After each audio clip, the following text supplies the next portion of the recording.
Joining us right now at the 13th Annual Arctic Oil and Gas Symposium in Calgary is Grand Chief Ruth Massie. You are with the Council of Yukon First Nations. Why have you decided to take part in this conference? Well, when we come to an oil and gas conference, you always get new information, and of course there is oil and gas activity and interest in our territory, and it's nice to have a little bit of information and be educated on the subject.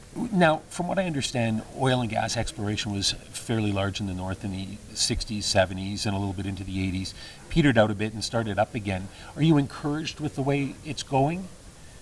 I think now compared to the 70s, I think it's better because we do have our line claim agreements, and of course there is the respect of our agreements from industry, and also we have more communication and consultation at the community levels. Okay, now why is that? Is it because the oil industry seems to be more open to it, or because you're forcing the issue and you're taking control of a situation? Well, I'm not sure that we're forcing the issue, but although it is written into our agreements, I just think that we have educated industry on our area and our expectations, and they are respecting our wishes, and they are consulting with us because it's good for them, for their business, that we know about it. Right. Do you find that they're as open as you would like them to be? For some questions, no. They're limited responses, but overall, I think the information, yes, to learn about the industry, and of course, we have also been supported by the Canadian Petroleum Association. So if we don't get the questions directly from industry, we can go to their association.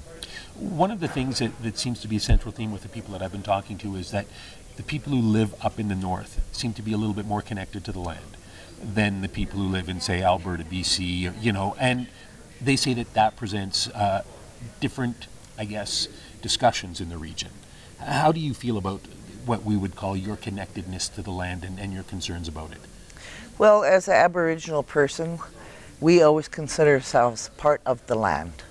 You know, and up north we still live our traditional lifestyles, and we work and play and eat off the land, and it's basically our store. Mm-hmm. So it's obviously important that you protect all aspects of it.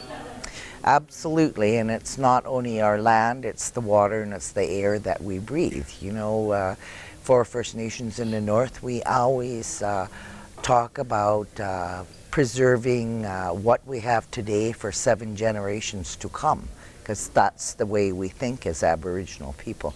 So when you look at I guess what's being done and you look at the oil and gas industry, you can probably see where there'd be financial benefit to it. Is there a concern that something might go wrong? Because I mean, we've seen stuff go wrong before. Do you feel that the safety precautions are being taken to ensure that these mishaps don't happen? Well, we can encourage that. I mean, we have put in place a few environmental laws and so on and so forth, and we expect the companies to live up to what they say, because once they leave our area, you know, it should be just in the same condition as when they got there. Mm-hmm. You know, they get use of the resources, they have the financials from it, you know, they contribute back to our communities, but we should be able to reuse those areas just like we do today before they even got there. Sustainability seems to be a catchphrase that a lot of people are using these days in a lot of different industries. When it comes to that word and you and your people in the north, what does that mean? That means everything back to the way that we use the lands now. You know, our water's very, very pristine up there. We can drink our water right from where it is now. You know, are we going to be able to drink the water when they leave? Mm-hmm. You know, our air is quite pure. We see a lot of effect from the global climate change, and it is changing some of our lives, and we are seeing some of the impacts in our area, but we'd like to mitigate a lot of that and keep with what we have. You feel that the technology is out there today that can have an industry go into such a pristine area and leave and have it be the same as it was before?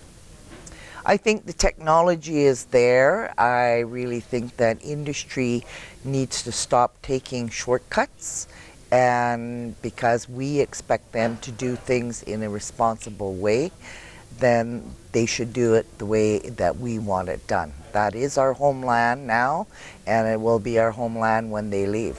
And yes, I really do believe that the technology is there and they need to use it. Ruth, thank you very much for your time. Thank you. We've been chatting with Grand Chief Ruth Massie of the Council of Yukon First Nation.